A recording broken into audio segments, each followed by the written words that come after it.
Munyemerere turebere hamwe amakuru yihuta kandi agezweho, amakuru yibanda ku bikomeje kuvugwa hano mu karere k'ibiyaga binini. Reka turebere hamwe amakuru yihuta kandi agezweho agaruka ku bigendanye n'umutekano, politike, diplomasi ndetse n'ibindi. Amakuru akomeje kugera tugera avuga yuko umutwe wa 23 wamaze gufata umwanzuro wo kuva mu mujyi wa Uvira byanze bikunze. Aya makuru amaze kujya abona nyuma y'ibitero bimaze iminsi bigaragara muri kiriya gice, ndetse akaba ari ibitero byaje kugira ingaruka ziremereye cyane, ndetse bikaba byaraje guhungabanya umutekano bikaza no kwibasira abatari bakeya. Ibi bitero kandi by'umwihariko bibaye mu gihe impande zombi zikomeje kugenda zishinzanya kuba zitarimo kubahiriza bimwe mu byavuzwe cyangwa se ibyagezweho mu bice bimwe na bimwe byagiye biramwe ibiganiro cyane cyane nk'Doha mu gihugu cya Qatar nk'uko amakuru tugera bivuga. Ibi ngibi kandi bikomeje kuba mu gihe umwuka ukomeje kugenda uba mubi cyane hagati by'umwihariko y'ihoro ry'ingabo za leta ya Kongo n'umutwe wa M23. Icyakora igitero giherutse kuba cyabaye kuwa gatatu cyaje ari igitero simusiga, cyaje ari igitero karundura cyongeye by'umwihariko kwibasira ibice biyoborwa na M23. Mu itangazo rya M23 basohoye bavuze yuko ari igitero by'umwihariko cyaje ari kibi cyane, ndetse ari igitero cyaje gisenya nk'uko bikomeje kugenda bigaragara. Iki gitero mu makuru akomeje kugenda avugwa y'indani nuko cyarahitanye imbaga y'abatari bakeya, ndetse kugeza amagingo aya ngaya akaba ari igitero cyarahitanye bamwe mu bayobozi bamwe na bamwe bo ku ruhande rwa M23 cyangwa indongozi zayo zo muri Kivu y'Amajyepfo, dore ko bivuga ko hariko haraba inama mu nyubako imwe imwe mu zoba zaraturiwe muri iki gitero. Gusa na makuru tutari twabasha kugenzura neza ngo tumenye ido nido cyangwa se imva n'imvano yayo. Icyakora nk'uko bigaragara ingabo za leta ya Repubulika Demokarasi ya Kongo kuwa gatatu hari icyo gihe hari ku itariki ya 14 Mutarama zagabye igitero gikomeye cyane cya drone ku cyambu cya Kalondo gerereye no muri teritwari ya Uvira mu ntara ya Kivu y'Amajyepfo.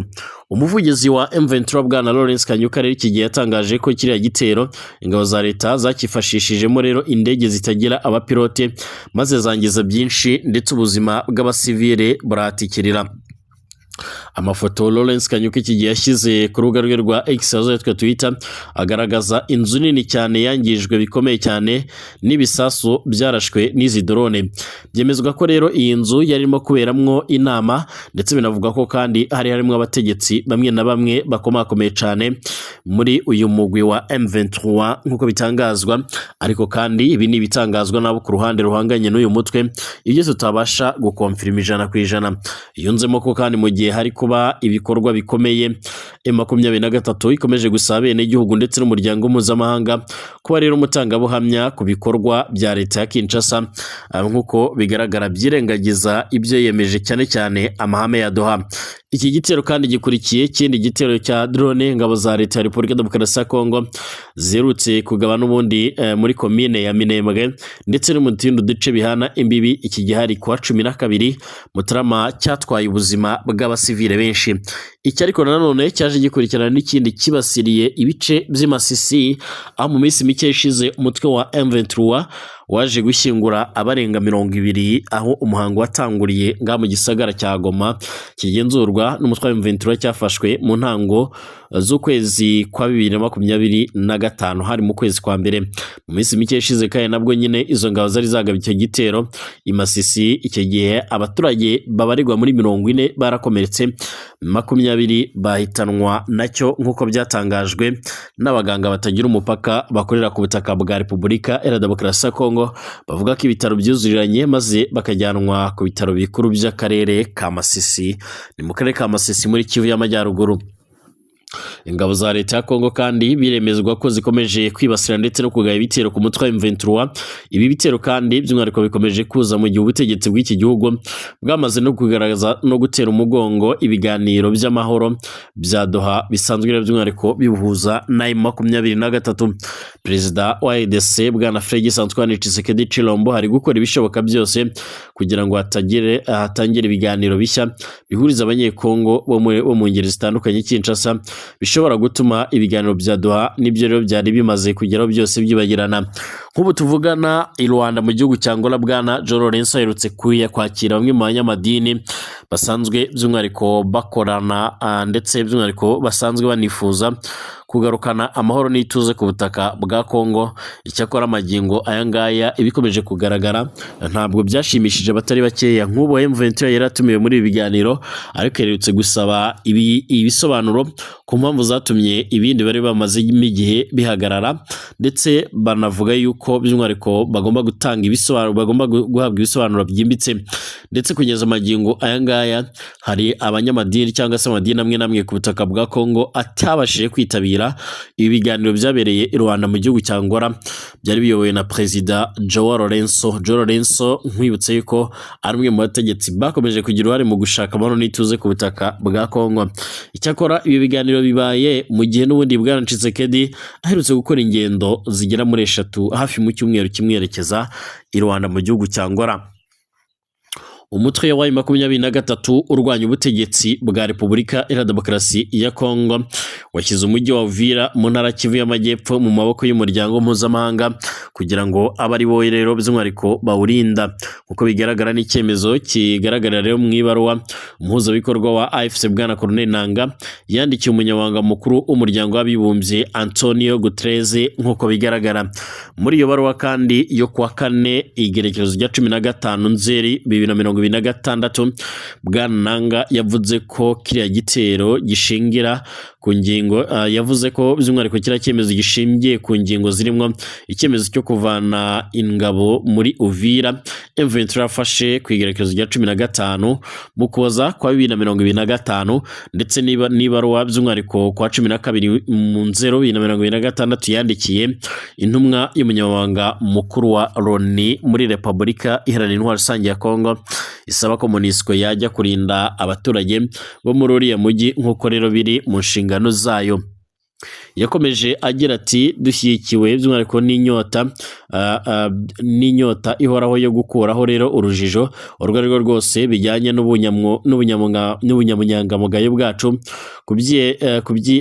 kwiyemeza rero by'ukuri kubahiriza agahenge kariho, ndetse no ku bushake bwacu bukomeye by'umwihariko bwo gushakira umuti w'amahoro ndetse n'uw'imbwirwaruhame ikibazo kiriho. Umuryango wacu wa M23 wafashe icyemezo uyu munsi cyo gushyira ku mugaragaro umujyi wa Uvira mu nshingano zuzuye z'umuryango mpuzamahanga, ubwo n'umuryango w'abibumbye. M23 kandi ivuga ko yahise ivana muri Uvira itsinda ry'ingabo zayo zari zarahasigaye nk'uko bigaragara muri uriya mujyi mu rwego rwo kugenzura ndetse no gutegura igikorwa cyo gushyikiriza ndetse no kwakira muri uriya mujyi ingabo zidafite aho ziwagamiye. Nyamara kuri iyi ngingo M23 yakunze gushimangira ko yavanye ingabo muri Uvira.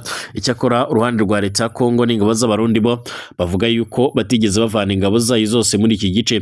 Icyakora yaba ari intambwe nziza ku rundi ruhande, ariko abaturage bashobora kutabyakira neza bakongera bakishura mu myigaragambyo, aho bamwe mu baturage bamwe bashimangira ko bifuza ko M23 yakomeza gucunga ibice bimwe na bimwe byose bamaze gufata. Ariko nanone ku rundi uruhande rwa leta ya Kongo n'ibindi bihugu bigiye bitandukanye bikaba bikomeje gutera utwatsi ibyo byemezo cyangwa se izo ngingo.